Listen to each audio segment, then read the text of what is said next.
పరిమితమైంది భారతీయ జనతా పార్టీ. అక్కడ సీఎం యోగి versus deputy CM KP మౌర్యగా నడుస్తుంది సార్ భారతీయ జనతా పార్టీలో. ప్రభుత్వం కంటే పార్టీ పెద్దదని కూడా కమెంట్ చేశారు మౌర్య. యోగి ఆదిత్యనాథ్ను ఉద్దేశించే వ్యాఖ్యలు చేశారు అనేది ఒక టాక్ సార్. ఏమిటి వివాదం?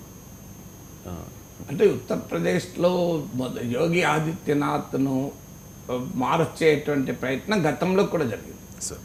ఎందుకంటే దీనికి ఒకటి, నరేంద్ర మోడీ వచ్చాక మీరు గమనిస్తే మోడీకి పోటీగా ఉండే ఏ నాయకుడు బీజేపీలో ఒక స్థాయిలో ఉండడు. మీకు ముందు అద్వానీ, జోషిని పక్కకు పెట్టారు. ఆ తర్వాత రాజస్థాన్లో వసుంధరా సింధియా, మధ్యప్రదేశ్లో శివరాజ్ సింగ్ చౌహాన్, కర్ణాటకలో యడియూరప్ప, ఇలా బలమైన నాయకులందరినీ పక్కకు పెట్టారు. వెంకయ్య నాయుడిని ఉపరాష్ట్రపతి చేశారు. రాజ్నాథ్ సింగ్, సుష్మా స్వరాజ్ క్యాబినెట్లోకి తీసుకున్న వాళ్ళ ప్రొఫైల్ కంపారిటివ్లీ గణనీయంగా తగ్గింది. నితిన్ గడ్కరీని పార్లమెంటరీ బోర్డు నుంచి తప్పించారు. రామ్ మాధవ్ను అసలు పార్టీ నుంచే పోయి మళ్ళీ ఆర్ఎస్ఎస్కి వెళ్ళిపోయాడు. సో మోడీ, అమిత్ షాల ఆధిపత్యానికి రిమోట్ సవాల్గా ఉన్న ఎవరిని కూడా ఆ పొజిషన్లో ఎక్కువ ఉండనియకుండా ఎత్తుగడలు వేస్తున్నారు మోడీ నాయకత్వం. ఇది మనకు బీజేపీలో ఇప్పుడు ఇన్ని ఉదాహరణలు చెప్పారు. అందువల్ల గతంలోనే ఈవెన్ లోక్సభ ఎన్నికలకు ముందే ఒక దశలో యోగి ఆదిత్యనాథ్ అంటే బసవరాజ బొమ్మాయిని ఇలా వివిధ రాష్ట్రాల్లో ముఖ్యమంత్రుల్ని, గుజరాత్తో సహా వివిధ రాష్ట్రాల ముఖ్యమంత్రుల్ని మారుస్తున్న క్రమంలో ఆ ప్రయత్నాలు జరిగాయి. అయితే ఉత్తరప్రదేశ్లో మీకు బిఎల్ సంతోష్ వీళ్ళు వరుసపెట్టి విజిట్స్ కూడా చేశారు. యూపీలో యోగిని మారుస్తారు అన్న వార్తలు వచ్చిన నేపథ్యంలో ఢిల్లీలో యోగి ఆదిత్యనాథ్ పోస్టర్లు, బ్యానర్లు వెలిశాయి. అంటే ఒక రకంగా యోగి ఆదిత్యనాథ్ మెసేజ్ పంపాడు, నువ్వు నన్ను యూపీలో కట్టడి చేస్తే నేను ఢిల్లీలోనే పోటీకి దిగుతా అని ఒక మెసేజ్ యోగి ఆదిత్యనాథ్ అనుకూలుల ద్వారా నరేంద్ర మోడీకి వెళ్ళింది. అందువల్ల యోగిని మార్చే సాహసం చేయలేదు. యోగి ఆదిత్యనాథే ముఖ్యమంత్రిగా ఉంటాడు అని ప్రకటించారు. ప్రకటించి ఎక్కడా లేని విధంగా ఉత్తరప్రదేశ్లో మాత్రమే మోడీ యోగిలకు ఓటేయండి అని నరేంద్ర మోడీ అడిగారు. మీకు దేశంలో ఎక్కడా ఈ మాట అడగలే. మీరు దేశంలో ఎక్కడైనా మోడీకి ఓటేయండి, మోడీకా గ్యారంటీ అంటారు. నన్ను చూసి ఓటేయండి అని అసెంబ్లీ ఎన్నికలైనా లోక్సభ ఎన్నికలైనా మోడీ చెప్తాడు తప్ప ఒక్క యూపీలోనే మోడీ యోగిలకు ఓటేయండి అని. అంటే Yogi himself as a cult image there.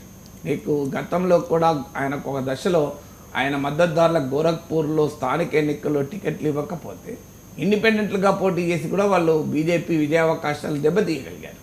ఆయనకు సొంత హిందూ వాహిని అని సొంత సేన కూడా ఉంది. సో అందువల్ల యోగి ఆదిత్యనాథ్ బీజేపీ నాయకుడే కావచ్చు, కానీ బీజేపీలో కూడా సొంత బలం ఉన్న, సొంత ఇమేజ్ ఉన్న నాయకుడు. హిందుత్వకు మోడీ ఎంత సింబలో యోగి కూడా అంత సింబల్. అందువల్ల ఏనాడైనా యోగి మోడీ, అమిత్ షాల నాయకత్వానికి ఛాలెంజర్. అందువల్ల ఆయనను కట్టడి చేసే ప్రయత్నం గతంలో కూడా జరిగింది. మీకు గుర్తునే ఉంటుంది, లోక్సభ ఎన్నికల సమయంలో కూడా ఈ చర్చ జరిగింది. అరవింద్ కేజ్రీవాల్ జైలు నుంచి వచ్చినాక ఇచ్చిన మొదటి స్టేట్మెంట్ ఏంటంటే, ఈసారి మోడీ గనక మళ్ళీ గెలిస్తే కేజ్రీవాల్ ముఖ్యమంత్రిగా ఉండడు అని. ఇది యోగి ఆదిత్యనాథ్ ముఖ్యమంత్రిగా ఉండడు అని కేజ్రీవాల్ ప్రకటించింది. సో రాజ్పూట్స్ పెద్ద ఎత్తున గుజరాత్ నుంచి రాజస్థాన్, యూపీ వరకు ఆందోళన చేశారు, బాయ్కాట్ బీజేపీని. వాళ్ళు ఒక్క యూపీలో మాత్రమే యోగి ఆదిత్యనాథ్ను మినహాయించారు. సో అక్కడ యూపీలో కూడా ఠాకూర్స్, రాజ్పూట్స్, క్షత్రియాస్ ఈ సెక్షన్స్లో యోగిని మారుస్తారేమో అనే క్యాంపెయిన్ నడిచింది. సో అందువల్ల మోడీ గనక ఈసారి 400 సీట్లు అనుకున్నట్లు సీట్లు వస్తే ఖచ్చితంగా నితిన్ గడ్కరీ క్యాబినెట్లో ఉండేవారు కాదు. మీకు శివరాజ్ సింగ్ చౌహాన్ మధ్యప్రదేశ్ మాజీ ముఖ్యమంత్రి క్యాబినెట్లోకి వచ్చేవారు కాదు. చాలా మార్పులు వచ్చేవి. నితిన్ గడ్కరీని ఓడించడానికి బీజేపీ అగ్రనాయకత్వమే పనిచేస్తుందని కూడా మీడియాలో వార్తలు వచ్చాయి. సో యోగి ఆదిత్యనాథ్ను మార్చేవారు. కానీ ఎప్పుడైతే మోడీ నాయకత్వంలో బీజేపీకి 303 నుంచి 263కి పడిపోయాయో ఇప్పుడు ఆ సాహసం చేయలేకపోయారు. అందుకే శివరాజ్ సింగ్ చౌహాన్ కేంద్ర క్యాబినెట్లో తీసుకున్నారు, నితిన్ గడ్కరీని మళ్ళీ తీసుకున్నారు. సో అందువల్ల కొంత మోడీ దిగిరావాల్సి వచ్చింది. సో కానీ మోడీ కనుక 370 బీజేపీకి లాస్ట్ టైం వచ్చిన దానికన్నా ఎక్కువ వచ్చి ఎన్డీఏకు 400 సీట్లు వస్తే రాజకీయమే మారిపోయింది. సో బీజేపీలో ఇక మోడీని రిమోట్గా ప్రశ్నించేవారు కూడా లేరు. ఇవాళ గుజరాత్లో మీరు చూడండి, ఎవరు ముఖ్యమంత్రో తెలియదు.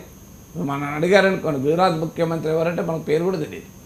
ఆ స్థాయిలో అంటే ఆఖరికి ముఖ్యమంత్రి అనేది ఇన్సిగ్నిఫికెంట్ చేశారు. ఎక్కడైతే పొలిటికల్ రెసిస్టెన్స్ దీనికి వచ్చిందో అక్కడల్లా కొంత అకామిడేట్ చేయాల్సి వచ్చింది. ఇప్పుడు ఉదాహరణకు నితిన్ గడ్కరీని మార్జినలైజ్ చేయాలనుకుంటే విత్ ఇన్ ద బీజేపీలో ఉన్న ఆర్ఎస్ఎస్ లాబీ అంగీకరించే అవకాశమే లేదు, ఆర్ఎస్ఎస్ విధేయత ఉన్నవారు. అలాగే మధ్యప్రదేశ్లో అద్భుతమైన విజయాన్ని శివరాజ్ సింగ్ చౌహాన్ నాయకత్వంలో తేగలిగారు. మోడీ వారణాసిలో మెజారిటీ తగ్గింది, మోడీ యూపీలో తెచ్చుకోలేకపోయారు. గుజరాత్లోనైనా ఒక సీటు బీజేపీకి పోయింది, కానీ మధ్యప్రదేశ్లో 29 బీజేపీకి వచ్చాయి. లోక్సభ ఎన్నికలు స్వీప్ చేశారు, అసెంబ్లీ ఎన్నికలు స్వీప్ చేశారు. అంటే Shivraj Singh Chouhan proved his mettle. అందుకే అనివార్యంగా కేంద్ర క్యాబినెట్లో తీసుకురావాల్సి వచ్చింది. ఎన్నికలకు ముందు మోడీ ప్రామిస్ చేయాల్సి వచ్చింది శివరాజ్ నాతో ఉంటాడు అని. సో చెప్పక తప్పలేదు.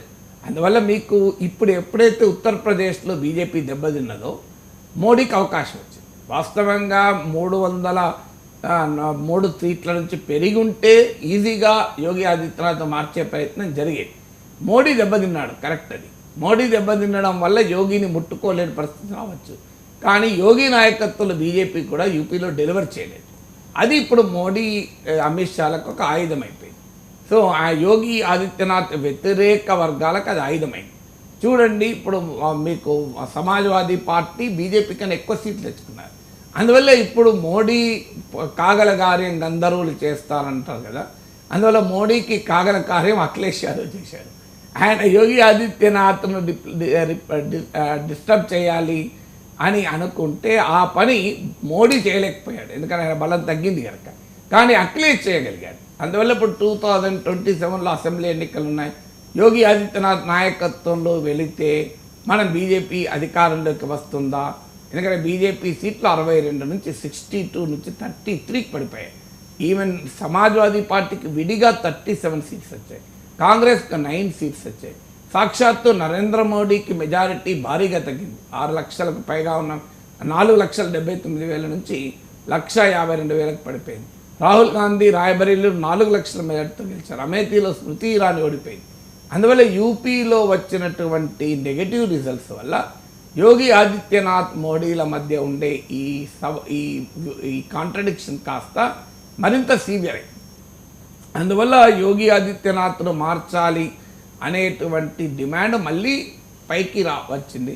ఇప్పుడు యోగి ఎప్పుడైతే డెలివర్ చేయలేకపోయాడు, 80 సీట్లలో 60 సీట్లు గెలుచుకోవాల్సిన రాష్ట్రంలో 30కి పడిపోయాం. ఇది మళ్ళీ రేపు 2027లో అసెంబ్లీ ఎన్నికల్లో కనుక సమాజ్వాదీ పార్టీ స్వీప్ చేస్తే 29 లోక్సభ ఎన్నికలకు పెద్ద ఛాలెంజ్ అవుతుంది.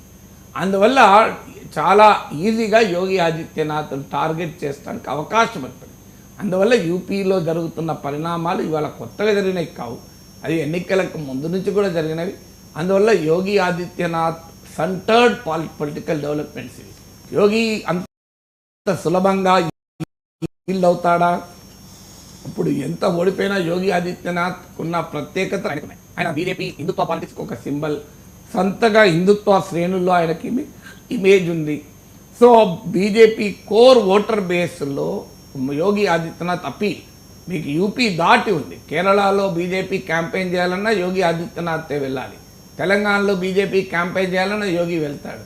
సో మోడీ, అమిత్ షా, జేపీ నడ్డాల తర్వాత దేశంలో ఎక్కడన్నా బీజేపీ క్యాంపెయిన్ చేయాలంటే యోగి ఆదిత్యనాథ్ వెళ్ళాల్సిందే.